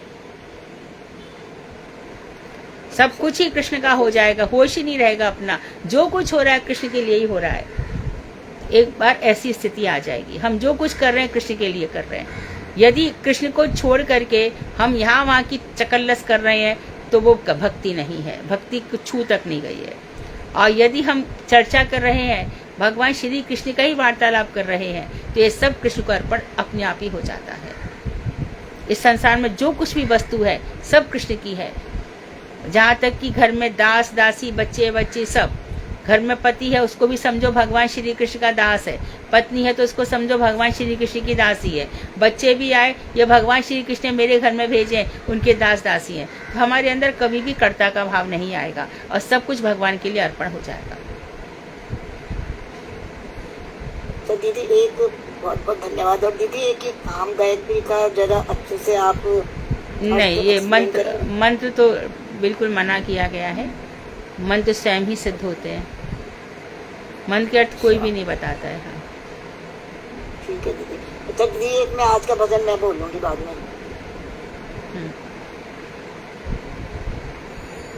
हरे कृष्णा दीदी, दंडवत प्रणाम दीदी। दीदी अभी जो जैसे अभी आपने समझाया कि हम जो हमारी जो आसक्ति रहती है हर समय शरीर में, तो दीदी उसको बोला कि ज्ञान की कुल्हाड़ी से काटा जा सकता है, और एक तरफ दीदी आपने बोला भक्ति की समाधि से काटा किया, क्या मुझे समझ नहीं आया ठीक से दीदी, प्लीज सभी। ज्ञान की कुल्हाड़ी से आसक्ति को काटा जा सकता है, इसके बाद आप क्या बोली? भक्ति की समाधि। हाँ हाँ, तो जो ज्ञान है वो भक्ति में तो होगा ही ना। भक्ति से जो कर्म और ज्ञान सब जब भक्ति युक्त हो जाते हैं, भक्ति को छोड़ करके जो कर्म ज्ञान होते हैं उनसे कुछ भी नहीं होता, और भक्ति के साथ जो कर्म ज्ञान होंगे उसी की बात यहाँ पर की जा रही है। नैष्कर्म सिद्धि, नैष्कर्म सिद्धि कब होगी? हम निष्काम हो गए, कब हो गए? संसार से, लेकिन भगवान की भक्ति अर्पण नहीं हुआ। तो हमें भक्ति से युक्त जो ज्ञान वैराग्य कर्म सब भक्ति से युक्त होंगे तभी। हरे कृष्णा, दंडवत प्रणाम दीदी। दीदी एक प्रश्न था कि जो ये वाला एविडेंस है हमारा कि इस वाले 28वें मनवंतर के कलियुग के मनवंतर 28वां कहाँ होता है? मनवंतर तो 14 ही होते हैं ना। तो इसमें ये 28वें मनवंतर में बताया जाता है ना कि 28वीं चतुर्युगी है, मनवंतर नहीं है। अच्छा, 28वीं चतुर्युगी। हाँ, तो दीदी इसका एविडेंस कौन से उपनिषद या उसमें मिलेगा? सभी में 28वीं, इस समय 28वीं चतुर्युगी चल रही है। 24वीं चतुर्युगी में भगवान श्री राम आए, 16वीं चतुर्युगी में नरसिंह देव आए, ब्राह्म कल्प में इधर गजेंद्र मोक्ष में श्री हरि आए, ध्रुव के लिए श्री हरि आए। तो इस तरह से भगवान आते हैं, और ये आपको मिल जाएगा लघु भागवतामृत श्री रूप गोस्वामी की रचना में। लघु भागवतामृतम, भागवतामृतम। हाँ, रूप गोस्वामी जी की। हाँ, तो जो 28वीं चतुर्युगी है, ये जब जब भी 28वीं चतुर्युगी होगी 1000 वर्ष में, मात्र 28वीं चतुर्युगी ऐसी होती है जिसमें श्रीमन महाप्रभु और भगवान श्री कृष्ण फॉलोड बाई चैतन्य महाप्रभु आते हैं। जी जी। तो ये लघु भागवतामृतम तो दीदी कि लोग एविडेंस नहीं मान रहे ना, नहीं मानते तो वो उनका प्रॉब्लम है, आपका थोड़ी है। नहीं हमारा नहीं, जैसे किसी उपनिषद या किसी पुराण में है क्या लघु भागवतामृतम, और इनमें जो कुछ लिखा गया है सब में पुराण और उपनिषदों का सब में रेफरेंस दिए गए हैं, सब में रेफरेंस है। आप खोल के देखोगे रेफरेंस सब में मिलेंगे। जी जी, ठीक है दीदी, ठीक है, धन्यवाद दीदी। हरे कृष्णा, दंडवत। हरे कृष्णा दीदी, दंडवत प्रणाम। हाँ, मंजरी ये पोती है आपकी जो है किशोरी, वो बोल रही मैं भजन गाऊंगी एक। हाँ हाँ, गवाएंगे उसको, गवाते हैं ना। अभी भागवत हो जाएगा ना, उसको बोलो कि 15-20 मिनट रुके, उसको कहिए गाने को।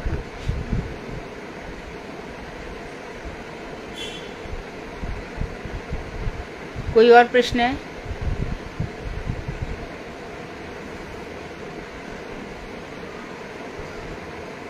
ठीक है सुधा, फिर भागवत। जी दीदी, हरे कृष्ण, धन्यवाद प्रणाम। फाल्गुनी दीदी बोलेंगे दीदी आज 4th क्वेश्चन, 4था प्रश्न। फाल्गुनी दीदी स्टार्ट करिए प्लीज। हरे कृष्ण। हरे कृष्ण दीदी, दंडवत प्रणाम। ओम अज्ञानतिमिरान्धस्य ज्ञानाञ्जनशलाकया चक्षुरुन्मीलितं येन तस्मै श्रीगुरुवे नमः। मैं अपनी विद्या प्रविष्ट ओम विष्णुपाद अष्टोदश भक्ति वेदांत नारायण गोसाई महाराज के श्री चरण कमलों में असंख्य कोटि दंडवत प्रणाम करती हूँ। श्रीमद् भक्ति वेदांत श्री नारायण गोस्वामी महाराज के श्रीमद् भी बोलना चाहिए। अच्छा, श्रीमद् भक्ति वेदांत नारायण गोसाई महाराज, नारायणी श्री नारायण बोलो। श्री नारायण गोस्वामी महाराज के असंख्य चरणों में असंख्य कोटि दंडवत प्रणाम करती हूँ दीदी, और मधु दीदी के चरणों में मेरा कोटि कोटि दंडवत प्रणाम स्वीकार है। एकादश श्रीमद् भागवत के एकादश स्कंद और तृतीय अध्याय के अंतर्गत माया का स्वरूप, माया के पार होने के उपाय, परम ब्रह्म का स्वरूप और कर्मयोग का निरूपण। आप एक तो पहली बात तो आराम से बोलिए, धीरे धीरे। लास्ट टाइम भी हमने आपसे रिक्वेस्ट की थी कि आप इस तरह से बोलिए जैसे आप बच्चों को पढ़ा रहे हैं। पढ़कर नहीं जाना है, हमको समझना है ना। तो अध्याय खोलिए। अध्याय इन्होंने तीसरा बताया है। तीसरे अध्याय का श्लोक कौन सा है? ये श्लोक पेज 47 है दीदी। हाँ, और श्लोक नंबर 18। हाँ, सब लोग किताब पुस्तक खोल लें सब लोग। पेज 47 श्लोक 18 चैप्टर 3 स्कंध 11।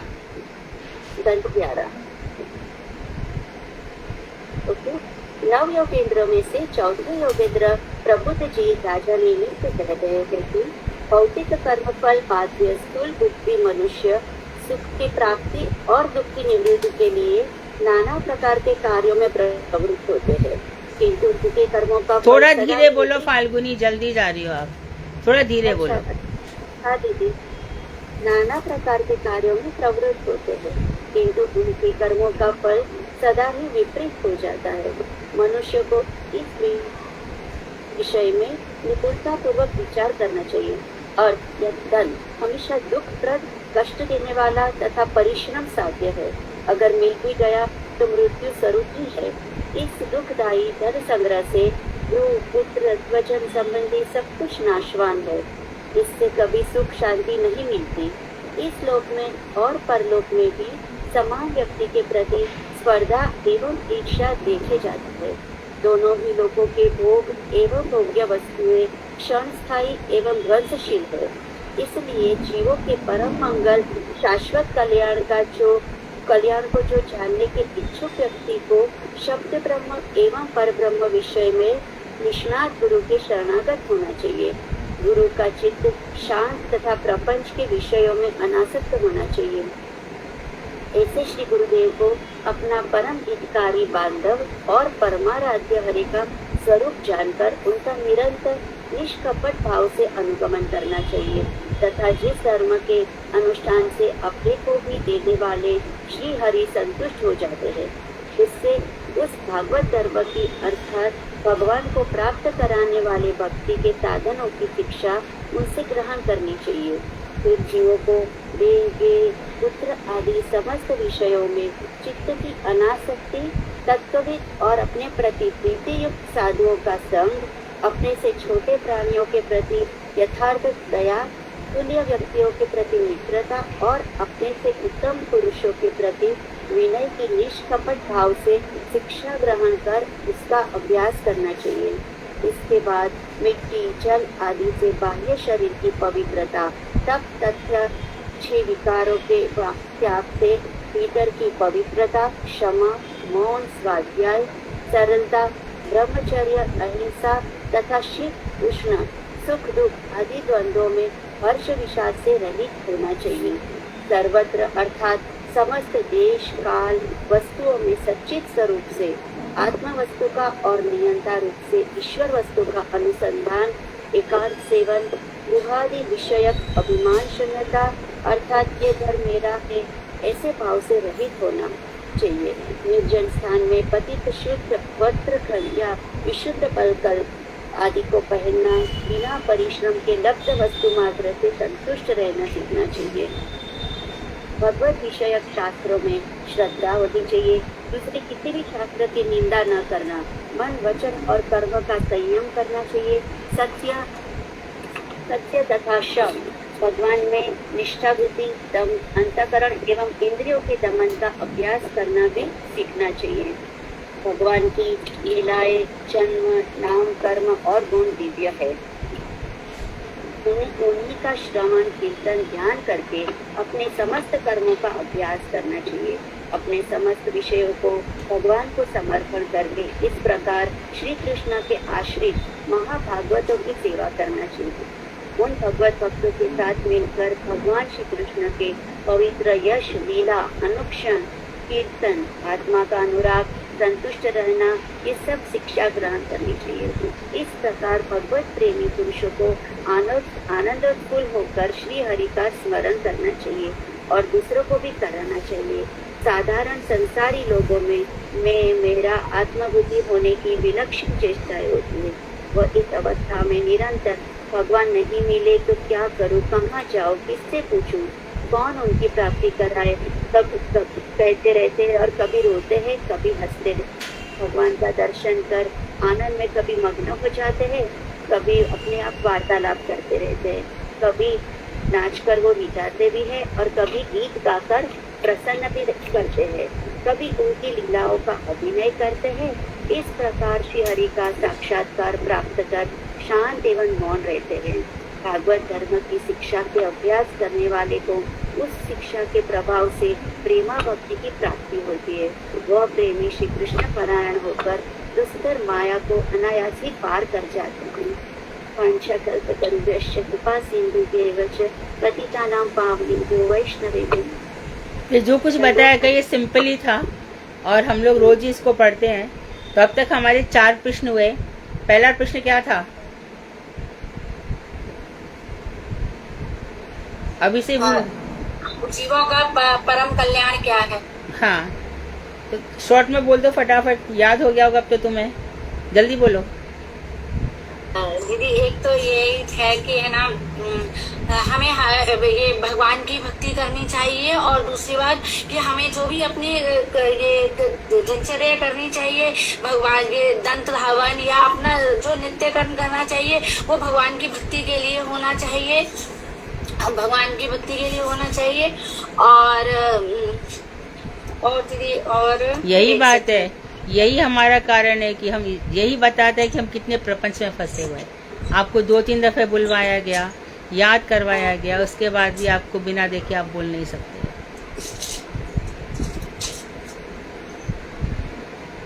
कौन बोल पाएगा? मनुष्य का आत्यंतिक कल्याण किसमें है? 2-3 पॉइंट ही बोलो। हरे कृष्णा दीदी, हाँ दीदी उसमें एक मतलब मैंने क्लास में एक भागवत धर्म के बारे में बताया था कि हमको भागवत धर्म जरूर समझना चाहिए, क्योंकि जब तक हम भागवत धर्म का अवलंबन नहीं करेंगे। भागवत धर्म को एक्सप्लेन तो करो ना, भागवत धर्म है क्या?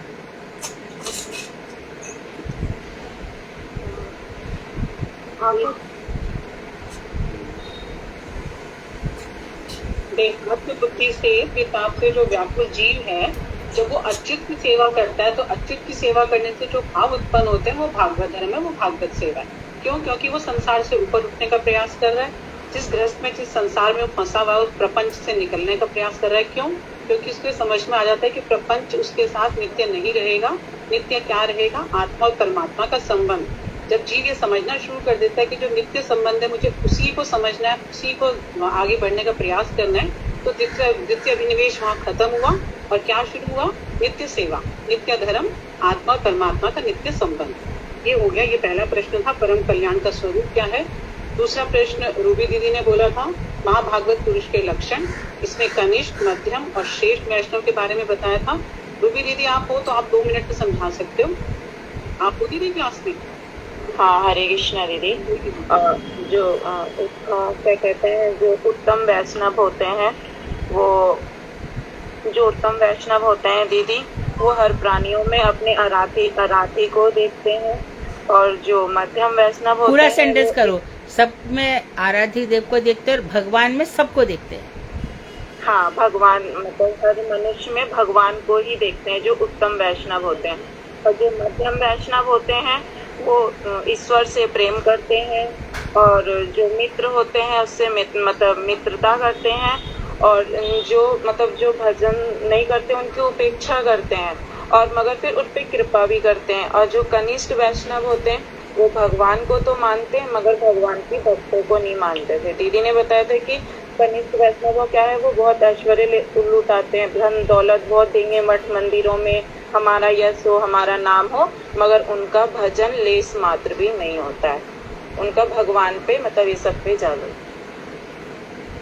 कनिष्ठ भक्त का एक अवगुण और है दीदी, क्योंकि दीदी वो ये है उसका अवगुण कि वो भगवान से तो प्रीति कर रहा है, अर्चा विग्रह की पूजा भी करेगा, लेकिन जो भगवत भक्त है, जो भगवान के भक्त है, उनकी उपेक्षा करता है, उनको मानता ही नहीं है कुछ। उसका सबसे बड़ा दीदी मैंने वो सबसे भगवान के भक्तों को नहीं मानता, उनका भगवान पे। हाँ जी।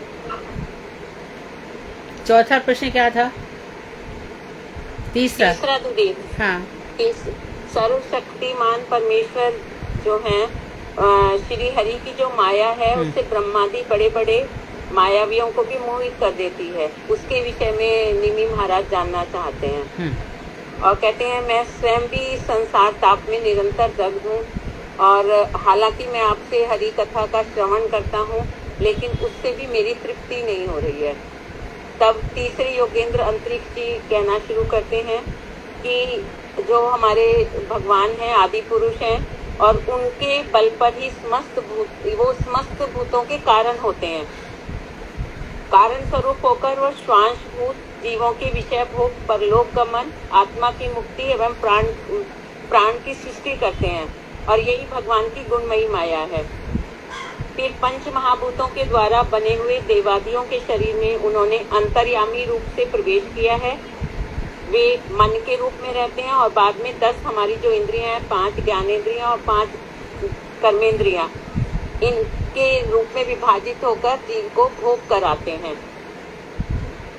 जीव देह अभिमान के कारण शरीर को ही अपना आत्मा मान लेता है और उसमें आसक्त हो जाता है। फिर उन्होंने कहा है कि देह अभिमानी जीव कर्मेंद्रियों से उत्तरोत्तर देह से कर्म और कर्म से देह, इसी बार बार जन्म और मृत्यु के चक्कर में जन्म मृत्यु की परंपरा रह जाते हैं, भ्रमण करते रहते हैं। फिर उन्होंने कहा है कि जब पंच महाभूतों के प्रलय का काल निकट होता है, तब भगवान स्थूल और सूक्ष्म इस समस्त सृष्टि को अव्यक्त कर इसका संहार कर देते हैं। संगार के समय में क्या होता है कि नीचे से शेषनाग जी, संहार के समय 100 वर्षों तक पृथ्वी पर अकाल पड़ेगा। सूर्य का ताप इतना तेज हो जाएगा कि ऊपर से सूरज की अग्नि जलाएगी, तो नीचे से शेषनाग जिसके मुंह से अग्नि की प्रचंड लपटें निकलेंगी ऊपर की तरफ, क्योंकि चारों दिशाओं को दग्ध करेंगी। और जो बादल हैं, संवर्तक मेघ, वो ऐसी बारिश करेंगे, इतनी मोटी मोटी बूंदें जैसे कि हाथी की सूंड जैसी वो बूंदें होती हैं। और फिर जो विराट पुरुष हैं, क्षीरोदक्षाई विष्णु, वो अपने विराट शरीर को त्याग कर अव्यक्त अर्थात कारण में उसी प्रकार प्रविष्ट हो जाते हैं जैसे कि ईंधन की समाप्ति पर अग्नि। जब ईंधन समाप्त हो गया तो अग्नि हमको नहीं दिखेगी। फिर क्या होता है कि वायु द्वारा पृथ्वी के गुण को छीन लेने पर पृथ्वी जल में कन्वर्ट हो जाएगी। फिर उसी वायु द्वारा जल के साथ रस को छीन लेंगे, उल्टा क्रम शुरू हो गया। और अंत में क्या होगा कि सब कुछ ये जो है अहंकार में लीन हो जाता है, और पंच महाभूत भी तामस में लीन हो जाते हैं। इंद्रियां, बुद्धियां, सब के सब जो है वो अहंकार में लीन हो गए सात्विक, और फिर अपने त्रिविध गुणों के साथ ये आप प्रलय काल में क्या होगा अब ये बता रहे हो, ठीक है। तो जो माया है विशेष रूप से क्या है, देहाभिमान, मैं और मेरा, यहाँ से पॉइंट शुरू होता है मुख्य। मैं और मेरा के कारण उसकी जो इंद्रियां हैं वो इसी में अभिनिविष्ट हो जाती हैं। तो आप लोग फिर से, मैं कह रही हूँ, अपने लिए पॉइंट्स बताइए, माया के पॉइंट्स, इसके पॉइंट्स। हम कल से फिर बार बार जब तक ये 9 योगिंद्र संवाद रट नहीं जाएगा सबको, हम डिस्कस करेंगे। और आप लोगों को एक अच्छा स्टूडेंट होने की कोशिश करनी चाहिए। आप सबको एक अच्छे स्टूडेंट बनो, be a good student for yourself और फॉर कृष्ण भक्ति। ठीक है, कल किस थैंक यू सो मच दीदी। आपने मतलब आप जिस तरीके से आपने पूछा, मतलब मैंने तो पहली बार देखा कि आप पूछा है ना, तो अब हमें हिम्मत और भी हुई कि हमें दीदी को आंसर देना, मैं बहुत अच्छे से पॉइंट्स बना के सुनाना है। हाँ, थैंक यू सो मच दीदी। अपने लिए भी और दूसरों के लिए भी, सबको रटने चाहिए। थैंक यू दीदी। हरे कृष्णा भगवत नाम। कल 5वां किसकी बारी है सुधा? कल दीदी निशा दीदी की बारी है। 5वां क्वेश्चन क्या है? 5वां क्वेश्चन इनका है दीदी कि ब्रह्म क्या है? ब्रह्म क्या है? ब्रह्म क्या है, परमात्मा क्या है, नारायण क्या है, नारायण सबसे प्रकाशमानी वस्तु, बहुत अच्छा ब्रह्म प्रश्न। परमात्मा का स्वरूप उनको समझाना है। हाँ, तो पहले जीवों का श्रेय समझा, उसके बाद उत्तम भक्त समझे, उसके बाद माया का स्वरूप समझा, और आज माया की निवृत्ति के उपाय समझे, है ना। तो कल हम ये चारों फटाफट सब बताएंगे जल्दी जल्दी, कौन अच्छे से याद करके आएगा, और फिर ये 5वां प्रश्न होगा। हाँ, कीर्तन एक तो उषा जी बोल रहे थे और एक किशोरी बोल रही थी। किशोरी आप बोलो पहले। दीदी हरे कृष्णा। दीदी एक बात और बोली थी। हाँ। आप मतलब अगर सुबह दीदी आप भी आप मतलब आज्ञा दे तो मैं पुरंजन उपाख्यान जैसे नोवा के बाद जब भी कभी भी मेरी टर्न होगी तो मैं बोल सकती हूँ क्या? हाँ, पुरंजन उपाख्यान अच्छा है, बहुत अच्छा है। गौड़ीय वैष्णव इसी से शुरुआत करते हैं, लेकिन ये काफ़ी लंबा है, तो सुधा के साथ डिस्कस करके इसको 4-5 चैप्टर्स हैं, तो इसमें 2-3 लोगों को वो डिवाइड कर सकती है सुधा। एक अकेले की ताकत नहीं इतना बड़ा बोलने का। दीदी मैंने भी पढ़ा हुआ है। हाँ, तो आप सुधा से डिस्कस करके 5-6 चैप्टर हैं। अनुराग, तो तुमने देखा होगा कितने चैप्टर्स में, 5 में 6 में पुरंजन उपाख्यान है दीदी, इसमें 4-5 चैप्टर है। हाँ, तो इसमें एक एक करके सब लोग बोलेंगे तो बहुत अच्छा होगा। कोई बात नहीं, 3-4 दिन चलेगा, चलने दो, परंतु याद तो हो जाएगा। हमें कोई जल्दी नहीं है। पुरंजन उपाख्यान आना चाहिए, तब पता चलेगा कि स्त्री पुरुष ये सब बकवास है। जो जिसका चिंतन करता है वही बन करके आ जाता है, और बाद में फिर बोलेंगे स्त्री भोग योनि है, स्त्री पाप योनि है, स्त्री ये है वो है। स्त्रियों का चिंतन करने वाला स्त्री बन जाता है। एक बार बोलेंगे ढोल गंवार शूद्र पशु नारी सकल ताड़ना के अधिकारी, एक बार बोला, और दूसरी बार क्या बोला, यत नार्यस्तु पूज्यन्ते रमते तत्र देवता, यत्र ये ना पूज्यन्ते तत्र विफला, सब क्रिया। तो इन सब बातों में नहीं जा करके ये शरीर ही है, ये 2 शरीर धारण करेगा, जो जिसका अंत मति सो गति। तो ये सब बातें पुरंजन उपाख्यान से समझ में आएंगी, बहुत गहराई से समझ में आएंगी। और ये तो हम शुरुआत करेंगे कि 4-5 दिन पढ़ेंगे, बाद में एक दूसरे के साथ मेरे सामने डिस्कस भी करोगे कि क्या क्या पढ़ा, क्या क्या समझा। ठीक है। हाँ, किशोरी आप गाइए। हरे कृष्णा दीदी, वो क्या बोलते हैं, कार्य नरसिंह आरती या भजन, क्या चीज गाओ? भजन गाओ। लो भजन गाओ।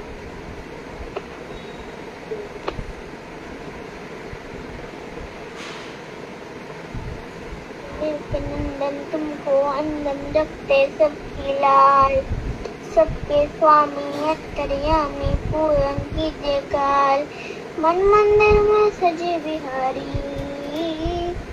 मैं कौन दे सजे बिहारी, मन मंदिर में सजे बिहारी, मनमोहन दे सजे बिहारी। बंसी बजैया रास रचैया, तारनहार मेरे तू लिखे भैया, तुमसे बड़ा कहाँ कौन कन्हैया। श्री कृष्ण गोविंद, श्री कृष्ण गोविंद हरे मुरारी, श्रीनाथ नारायण वासुदेव।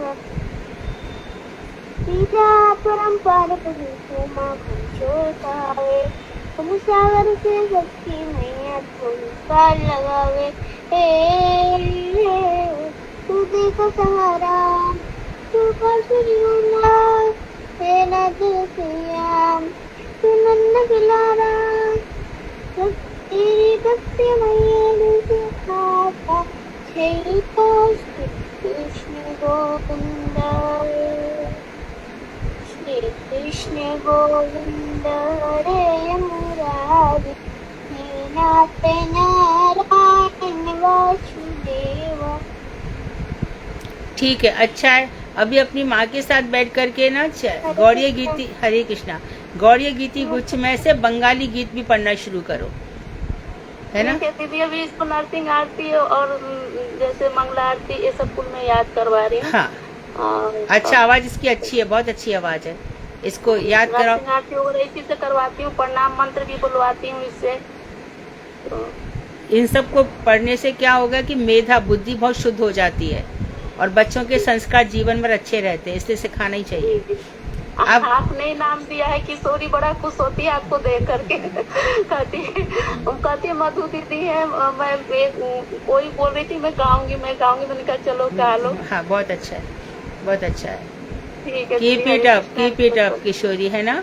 और सुंदर और अच्छे, भगवान ने अच्छी आवाज दी है तुम्हें, और अच्छा गाना। उषा जी आप गाइए।